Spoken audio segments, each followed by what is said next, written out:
Matthew Williams seems like a typical 2-year-old. But just 6 months earlier, this father-son playtime would have been much different.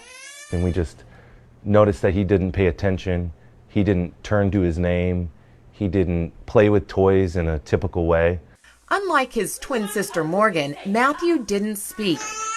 Instead, he expressed his many emotions and frustrations with outbursts and tears.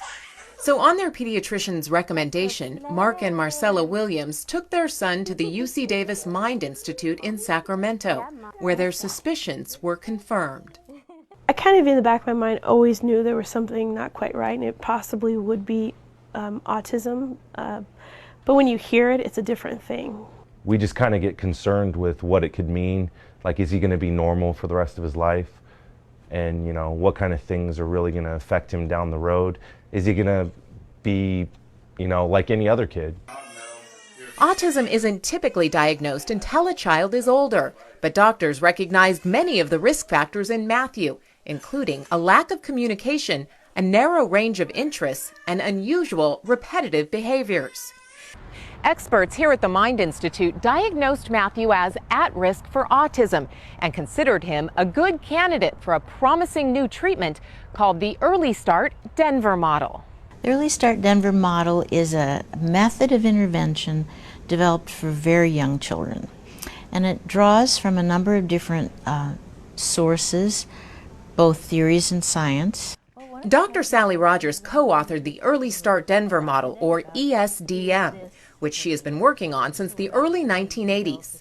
It's a program that has gained worldwide recognition, including a ranking on Time magazine's top 10 medical breakthroughs in 2012 for its promising results in children as young as 12 months. Something about these really, really little ones. I think they're still in a developmental period where their peers are learning to talk.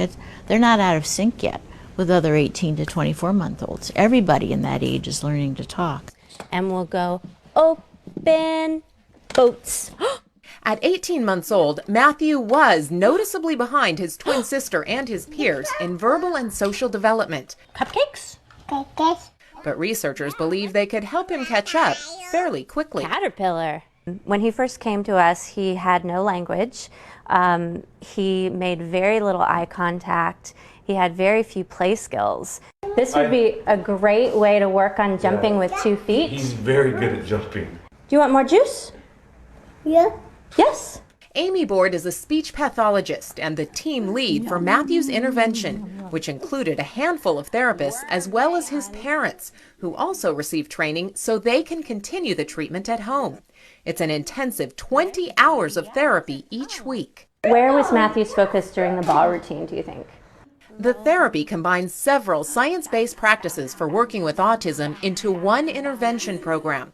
So rather than analyzing just communication or eye contact, the ESDM model is designed to work on improving several skills at once. So during the book routine, you saw me elicit eye contact. You saw me do vocal imitation with him.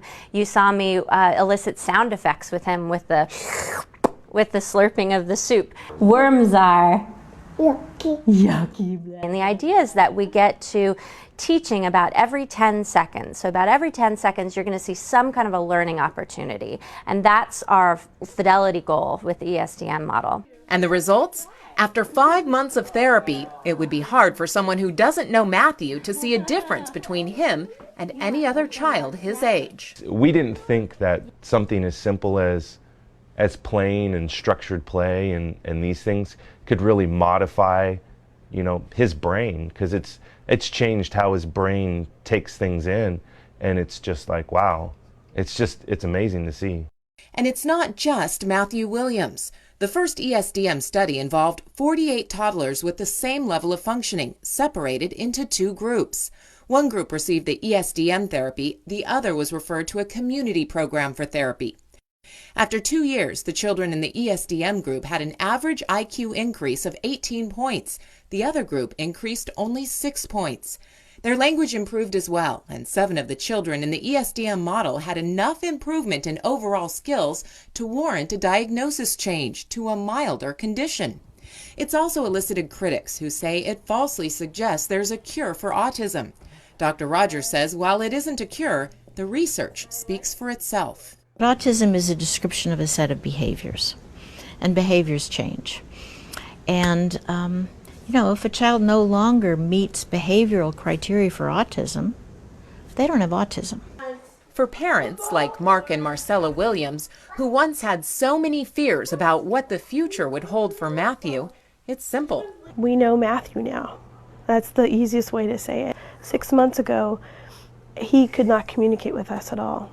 He couldn't even point to tell us that he wanted something. All I know is I'm blown away with how well he's taken to it.